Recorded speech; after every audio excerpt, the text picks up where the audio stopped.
Assalamualaikum warahmatullahi wabarakatuh. Selamat pagi pemirsa Trans7. Kasana Ensiklopedia Islam Dunia pagi ini kembali hadir ke hadapan Anda untuk berbagi informasi Islami. Semoga menginspirasi dan menjadi motivasi aktivitas Anda hari ini. Wanita hamil memang membutuhkan nutrisi lebih. Tentunya hal ini membutuhkan asupan gizi yang rutin, bukan hanya untuk dirinya tapi juga untuk bayi yang dikandungnya. Masalahnya di bulan Ramadan, asupan gizi tentu berkurang karena puasa. Apakah dalam kondisi demikian seorang wanita hamil tetap harus menjalankan puasa atau boleh meninggalkan puasa? Secara medis, selama kondisi kesehatan wanita hamil dan janin yang dikandungnya setelah dilakukan pemeriksaan dinyatakan sehat, maka wanita hamil diperbolehkan untuk berpuasa dengan syarat ibu hamil tetap mampu memenuhi kebutuhan nutrisi, baik bagi dirinya maupun janin yang dikandungnya. Pemenuhan nutrisi ini harus sama dengan kondisi ketika tidak berpuasa. Yang berbeda hanya pemenuhan nutrisi ini dipindah waktunya, tentunya dilakukan pada saat sahur dan berbuka puasa, serta antara waktu berbuka puasa dan sahur. Akan tetapi tidak jarang ada ibu yang memiliki kondisi fisik yang lemah sehingga mengkhawatirkan keadaan dirinya atau keadaan buah hati jika harus terus berpuasa di bulan Ramadan. Dalam kondisi demikian, syariat Islam memberikan beberapa keringanan atau rukhsah untuk meninggalkan puasa dengan konsekuensi harus mengganti di hari lain atau membayar denda sesuai dengan kondisi yang sedang terjadi. Misalnya dalam kondisi ibu hamil yang mengkhawatirkan keadaan dirinya dan tidak mengkhawatirkan keadaan anaknya, maka dia boleh berbuka tetapi wajib mengqadha mengganti di hari yang lain ketika telah sanggup berpuasa dan tidak harus membayar denda atau fidyah. Keadaan ini disamakan dengan orang yang sedang sakit dan mengkhawatirkan keadaan dirinya sebagaimana disebutkan dalam firman Allah Subhanahu wa taala. Maka jika di antara kamu ada yang sakit atau dalam perjalanan lalu ia berbuka, maka wajib baginya berpuasa sebanyak hari yang ditinggalkan itu pada hari-hari yang lain. Quran Surat Al-Baqarah 184.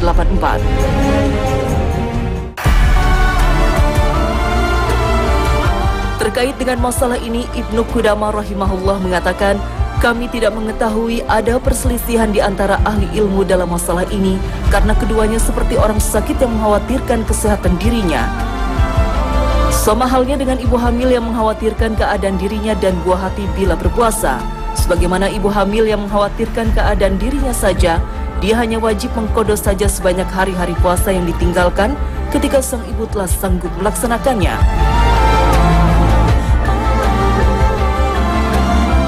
Imam Nawawi rahimahullah mengatakan, para sahabat kami ulama mazhab Syafi'i mengatakan, ibu hamil dan menyusui, apabila keduanya khawatir dengan puasanya dapat membahayakan dirinya, maka dia boleh berpuasa dan mengqadha atau mengganti puasanya di hari lain. Tidak ada fidyah karena statusnya seperti orang yang sakit dan semua ini tidak ada perselisihan di kalangan ulama mazhab Syafi'i. Dengan demikian, apabila ibu hamil dan menyusui khawatir puasanya akan membahayakan dirinya dan anaknya, maka hendaklah dia berbuka dan mengqadha atau menggantinya di hari lain. Berbeda dengan ibu hamil yang sebenarnya mampu berpuasa namun mengkhawatirkan keadaan si buah hati. Kekhawatiran itu sendiri bisa timbul berdasarkan pengalaman atau berdasarkan diagnosa dokter terpercaya bahwa puasa itu bisa membahayakan kesehatan anak baik secara mental maupun fisik. Ibu hamil yang mengalami kondisi ini juga boleh meninggalkan puasa. Namun para ulama berbeda pendapat tentang bentuk penggantiannya, apakah dengan qadha mengganti di hari lain, membayar fidyah, atau kedua-duanya, yakni mengganti di hari lain dan membayar fidyah. Sebagian ulama yang mengatakan bahwa sang ibu hanya berkewajiban qadha mengganti saja tanpa membayar fidyah. Hukumnya sama dengan ibu hamil atau menyusui yang mengkhawatirkan anaknya dengan orang yang sedang sakit sehingga memiliki ketentuan yang sama dengan mereka, yaitu boleh meninggalkan puasa dan harus menggantikannya pada hari yang lain. Sebagian ulama lain mengatakan bahwa dalam kondisi demikian sang ibu hanya berkewajiban membayar fidyah saja tanpa qadha mengganti. Hal ini didasarkan pada perkataan Ibnu Abbas radhiyallahu anhu bahwa wanita hamil dan menyusui jika takut terhadap anak-anaknya maka mereka berbuka dan memberi makan satu orang miskin. Hadis riwayat Abu Daud. Demikian pula berdasarkan fakta Ibnu Umar radhiyallahu anhu ketika ditanya tentang seorang wanita hamil yang mengkhawatirkan anaknya, maka beliau berkata, berbuka dan gantinya memberi makan 1 mud gandum setiap harinya kepada 1 orang miskin. Hadis riwayat Baihaqi. Kondisi yang demikian ini juga disamakan dengan orang yang berat menjalankan puasa seperti terkandung dalam Al-Quran surat Al-Baqarah ayat 184. Dan bagi orang yang berat menjalankannya wajib membayar fidyah, yaitu memberi makan seorang miskin. Quran surat Al-Baqarah 184. Selain kedua pendapat ini, ada sebagian ulama yang mengharuskan sang ibu untuk mengqadha, mengganti dan membayar fidyah sekaligus. Hal ini berdasarkan pada ketentuan yang menyatakan bahwa dalam syariat tidak ada dalil yang menggugurkan qadha, mengganti bagi orang yang mampu mengerjakannya, dan dalam waktu yang sama mereka menganggap ibu hamil yang mengkhawatirkan keadaan anaknya jika berpuasa, termasuk dalam kandungan umum surah Al-Baqarah ayat 184.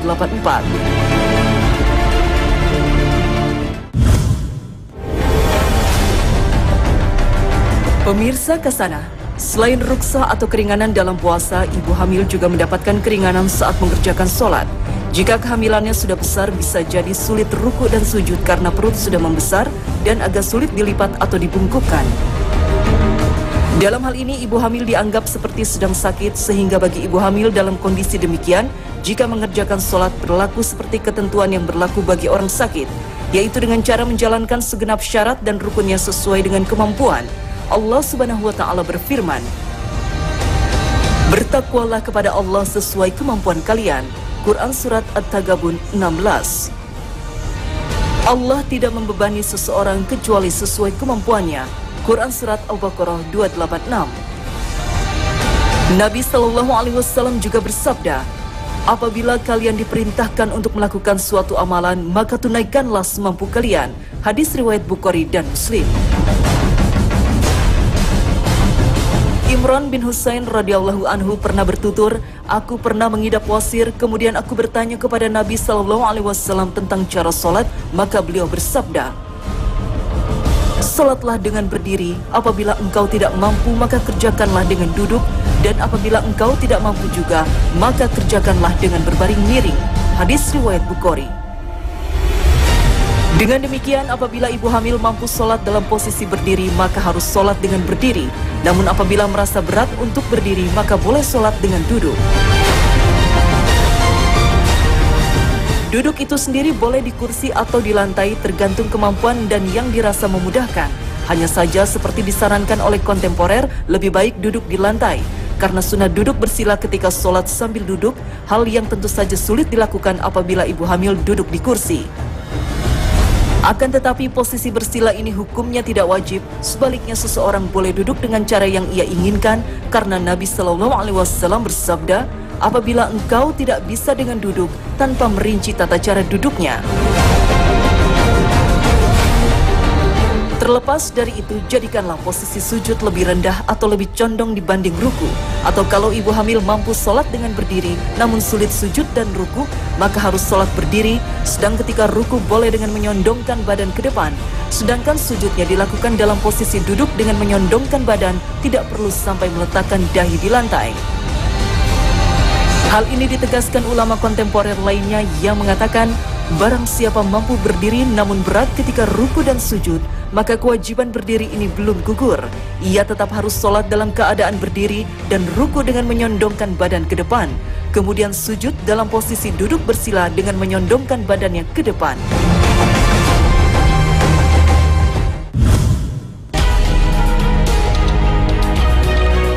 Pemirsa Kasana, buang angin merupakan salah satu dari golongan hadas kecil. Tentu seseorang yang buang angin dapat membatalkan wudhu. Buang angin kadang dapat muncul dengan atau tanpa diduga. Jika dapat diduga, seseorang dapat segera mengambil air wudhu agar kembali suci. Tetapi banyak kasus angin keluar tanpa bisa diduga, terutama ketika sedang membaca Al-Quran. Lantas bagaimana hukumnya dan apa yang seharusnya dikerjakan apabila kentut saat membaca Al-Quran? Ada perbedaan hukum antara membaca Al-Quran dalam kondisi hadas kecil tanpa menyentuh mushaf, seperti membaca dengan hafalan, dan menyentuh mushaf Al-Quran dalam kondisi hadas kecil. Untuk membaca Al-Quran dalam kondisi hadas kecil, baik hadas kecil yang muncul sebelum membaca atau di tengah membaca, ulama sepakat hukumnya dibolehkan selama tidak menyentuh mushaf.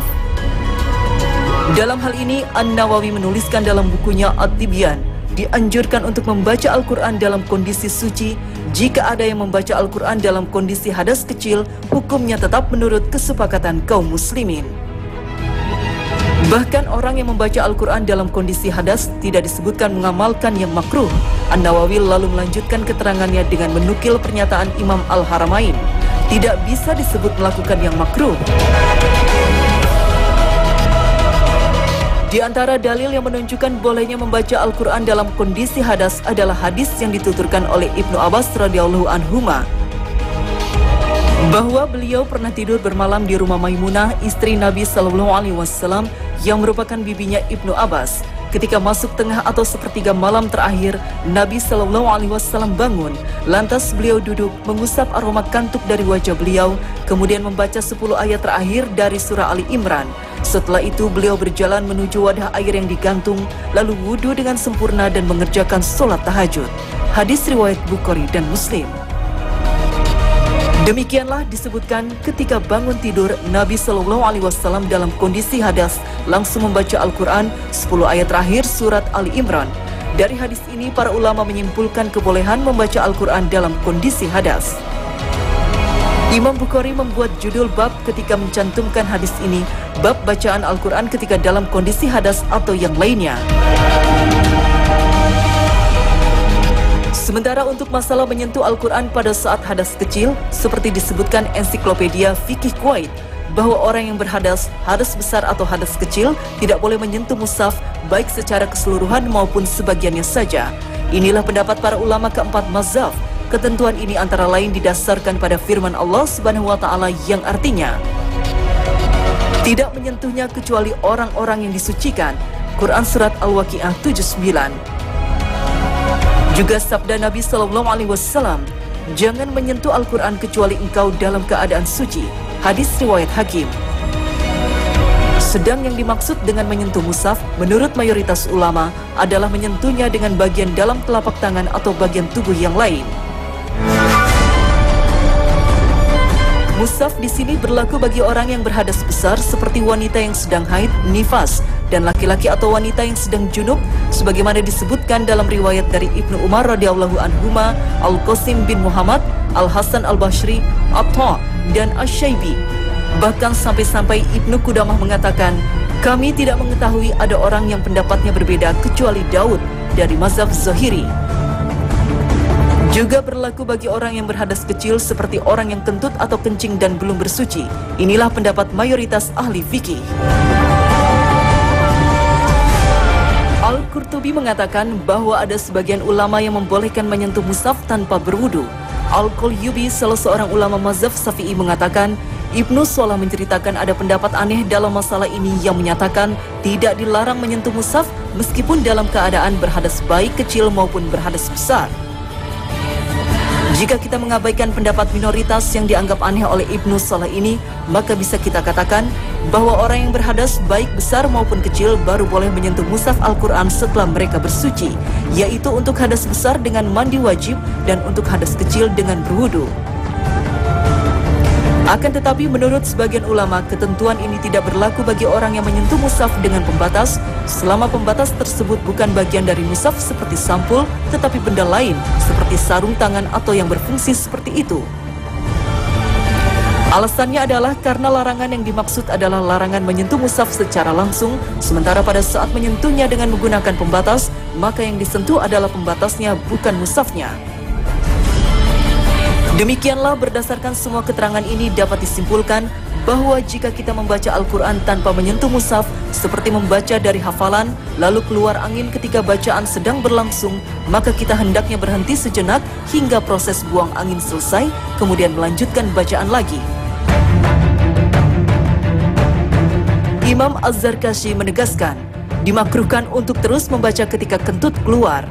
Sedang bila kita membaca Al-Quran dari mushaf, maka begitu ada angin keluar, hendaknya kita berhenti membaca hingga proses buang angin selesai, lalu meletakkan Al-Quran di tempat yang aman, kemudian melanjutkan bacaan tanpa menyentuh mushaf, atau menyentuh setelah menggunakan pembatas seperti sarung tangan atau yang lain, atau lebih baik lagi mengambil wudhu dulu, kemudian melanjutkan bacaan. Wallahu a'lam.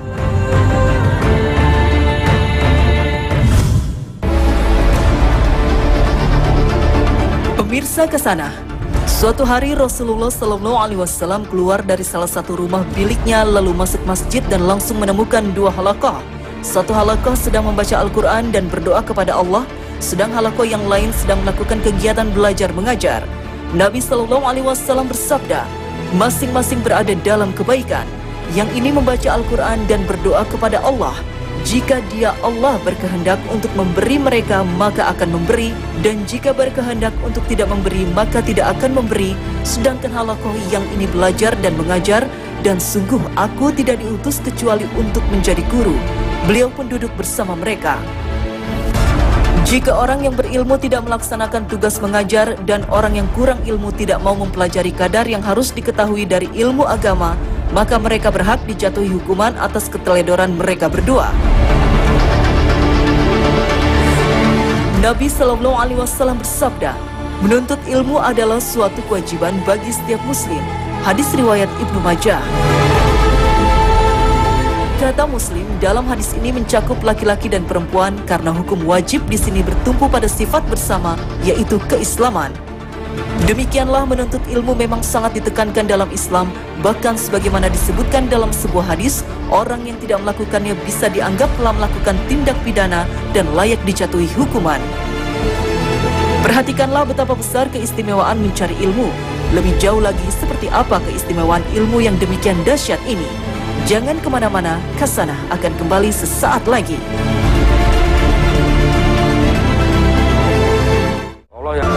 Dalam kitab Mugnil Muhta, kitab fikih mazhab Syafi'i, Muhammad bin Khatib Asy-Syarbini rahimahullah menukil sejumlah pernyataan salafus syalih tentang keutamaan menuntut ilmu, yang antara lain Mu'adz bin Jabal radhiyallahu anhu berkata, tuntutlah ilmu karena menuntutnya adalah kebaikan bagimu. Menuntut ilmu adalah suatu bentuk ibadah. Saling mengingatkan ilmu adalah tasbih. Membahas suatu ilmu adalah jihad. Mengajarkan ilmu pada orang yang tidak mengetahuinya adalah sedekah. Mencurahkan tenaga untuk belajar dari ahlinya adalah suatu upaya mendekatkan diri kepada Allah. Ali radhiyallahu anhu juga berkata, ilmu itu lebih baik daripada harta. Ilmu akan menjagamu, sedangkan harta mesti kau jaga. Harta akan berkurang ketika dinafkahkan, sedangkan ilmu malah bertambah ketika diinfakkan. Dari Ibnu Umar radhiyallahu anhuma, ia berkata, majelis ilmu lebih baik daripada ibadah selama 60 tahun. Imam Syafi'i rahimahullah berkata, siapa yang tidak mencintai ilmu tidak ada kebaikan padanya. Menuntut ilmu itu lebih utama daripada sholat sunnah. Tidak ada amalan setelah hal-hal yang wajib yang lebih utama daripada menuntut ilmu. Setelah menukil semua ini, Asy-Syarbini lalu berkata, ketahuilah bahwa keutamaan mempelajari ilmu Islam yang kami sebutkan itu berlaku bagi orang yang menuntutnya dengan tulus ikhlas, hanya mengharapkan ridha Allah Subhanahu wa Ta'ala, bukan untuk mendapatkan tujuan duniawi seperti harta, kekuasaan, kedudukan, keistimewaan, kesohoran atau semacam itu. Tujuan dunia semacam ini sungguh tercela. Allah Subhanahu wa Ta'ala berfirman, barang siapa yang menghendaki keuntungan di akhirat akan kami tambah keuntungan itu baginya, dan barang siapa yang menghendaki keuntungan di dunia kami berikan kepadanya sebagian dari keuntungan dunia, dan tidak ada baginya suatu bagian pun di akhirat. Quran Surat Asy-Syura 20. Nabi SAW juga bersabda, barang siapa yang mempelajari ilmu yang seharusnya ia niatkan untuk mengharap ridha Allah Subhanahu wa Ta'ala, namun ia malah meniatkannya untuk menggapai dunia, maka di hari kiamat ia tidak akan mencium bau surga. Hadis riwayat Abu Daud dan Ibnu Majah dari Abu Hurairah. Pemirsa kesana, sampai di sini akhir kebersamaan kita pagi ini. Terima kasih atas perhatian Anda. Wassalamualaikum warahmatullahi wabarakatuh. Kau masih beri hambamu kesempatan. Astagfirullah, alhamdulillah. Kau masih beri hambamu kesempatan. Astagfirullah, alhamdulillah. Kau masih beri hambamu. Tewas kecelakaan